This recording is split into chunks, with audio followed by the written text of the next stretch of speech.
Lors d'une interview accordée au nouveau numéro de Télévision Magazine, Nagui n'a fait preuve d'aucune retenue. Le célèbre animateur et producteur a notamment révélé une anecdote sur un homme très connu avec qui il a rencontré un vif accrochage. Le 3 novembre prochain, Nagui va présenter un nouveau numéro très attendu de Taratata sur France 2. Un concert événement a été enregistré à l'Accor Arena à Paris pour fêter les 30 ans de l'émission. En marge de sa diffusion, l'animateur en fait la promotion un peu partout dans les médias. Il était par exemple présent dans Quotidien jeudi soir pour en parler et a également accordé une longue interview à Télévision Magazine.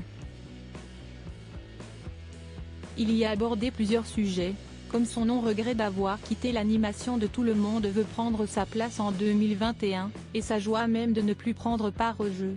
Mais il a aussi révélé une anecdote méconnue sur Jean-Pierre Elkabbach. Le grand journaliste décédé au début du mois d'octobre a un temps été le patron de Nagui, lorsqu'il était à la tête de France Télévisions. Toutefois, le mari de Mélanie Pagenet ne garde pas un très bon souvenir.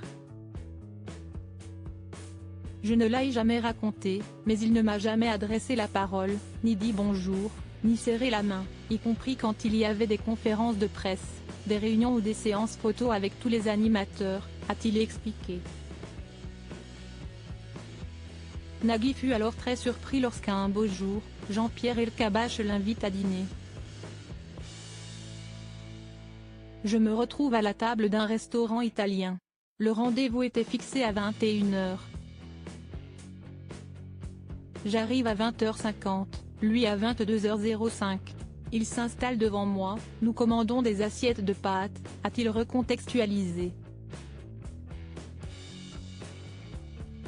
Et d'expliquer que l'objet de ce rendez-vous était en réalité de lui annoncer que Jean-Luc Delarue, alors nommé responsable artistique des divertissements, allait s'occuper de mes émissions.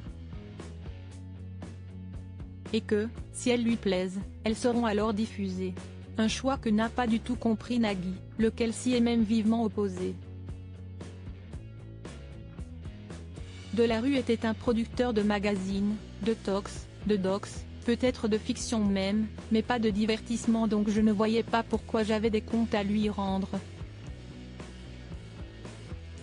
Face à la réaction négative de son animateur, Jean-Pierre Elkabbach a tout bonnement décidé de quitter le restaurant. Là, les plats arrivent. Il se lève, me souhaite une bonne soirée et s'en va. Rappelons que, peu de temps plus tard, Jean-Pierre Elkabbach a perdu la présidence de France Télévisions. Il est décédé à l'âge de 86 ans.